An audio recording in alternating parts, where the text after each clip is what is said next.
Daily Words of God. The fate of humanity and the fate of the universe are inseparable from the Creator's sovereignty. You are all adults. Some of you are middle-aged. Some have entered old age. You have gone from not believing in God to believing in Him, and from beginning to believe in God to accepting His Word and experiencing His work. How much knowledge do you have of God's sovereignty? What insights have you gained into human fate? Can one achieve everything one desires in life?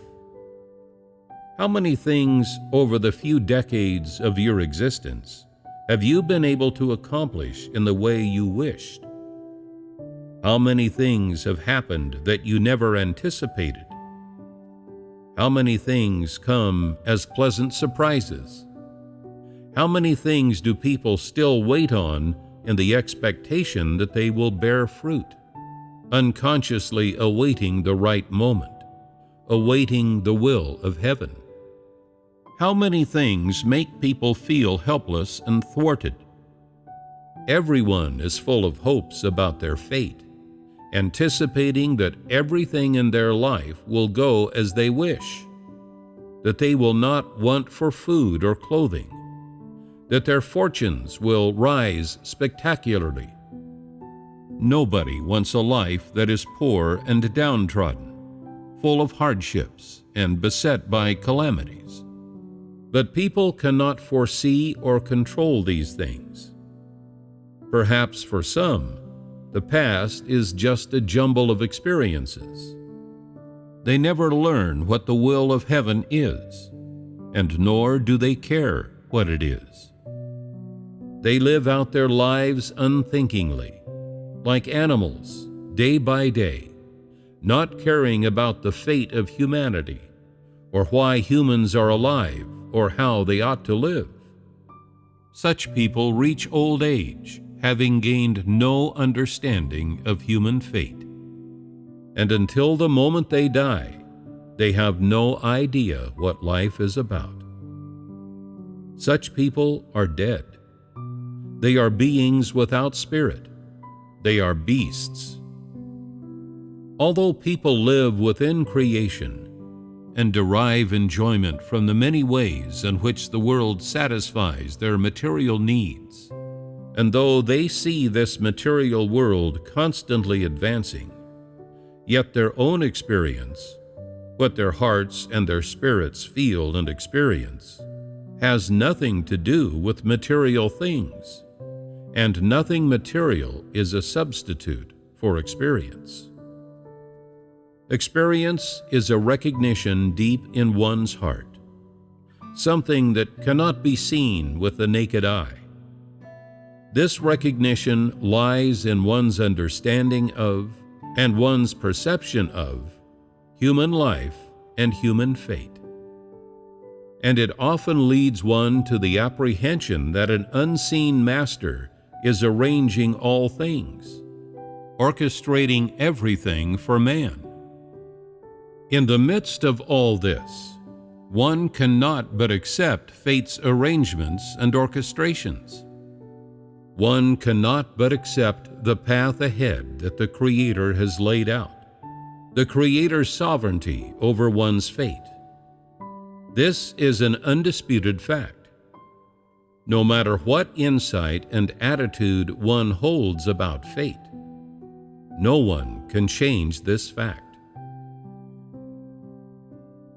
Where you will go every day, what you will do, who or what you will encounter, what you will say, what will happen to you. Can any of this be predicted? People cannot foresee all these occurrences, much less control how these situations develop. In life, these unforeseeable events happen all the time. They are an everyday occurrence.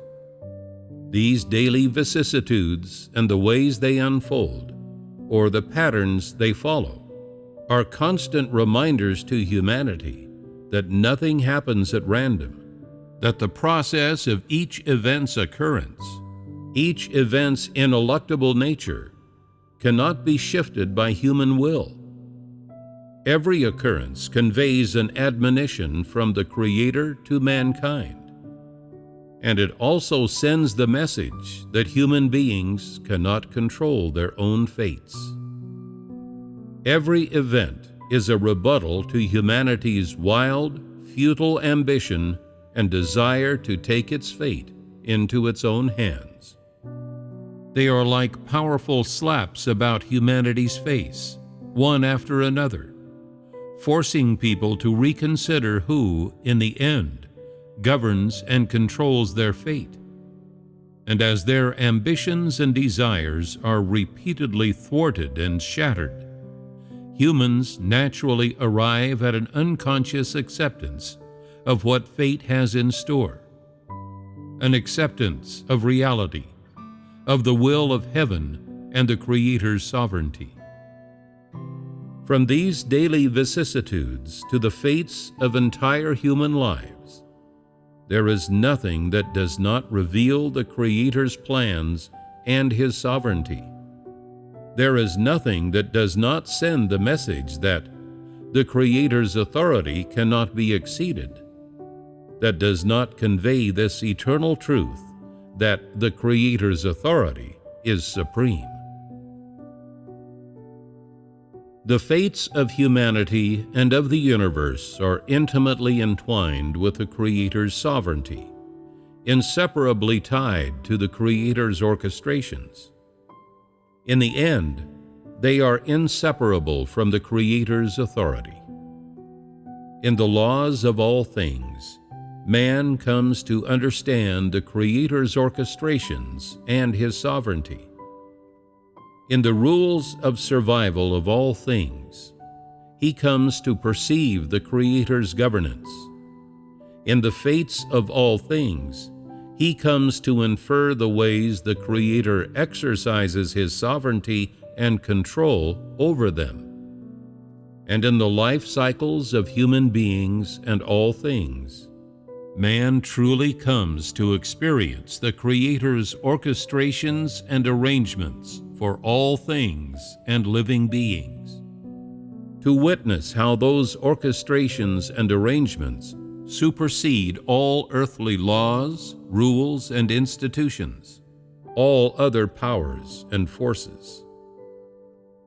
This being so, humanity is compelled to recognize that the Creator's sovereignty cannot be violated by any created being, that no force can usurp upon or alter the events and things predestined by the Creator. It is under these divine laws and rules that humans and all things live and propagate, generation after generation. Is this not the true embodiment of the Creator's authority? Though man sees, in the objective laws, the Creator's sovereignty and His ordination for all events and all things, how many people are able to grasp the principle of the Creator's sovereignty over the universe? How many people can truly know, recognize, accept, and submit to the Creator's sovereignty over and arrangement of their own fate? Who, having believed in the fact of the Creator's sovereignty over all things, will truly believe and recognize that the Creator also dictates the fates of the lives of men? Who can truly comprehend the fact that man's fate rests in the Creator's palm? What sort of attitude should humanity take toward the Creator's sovereignty when confronted with the fact that He governs and controls the fate of humanity? That is a decision that every human being who is now confronted with this fact must make for themselves.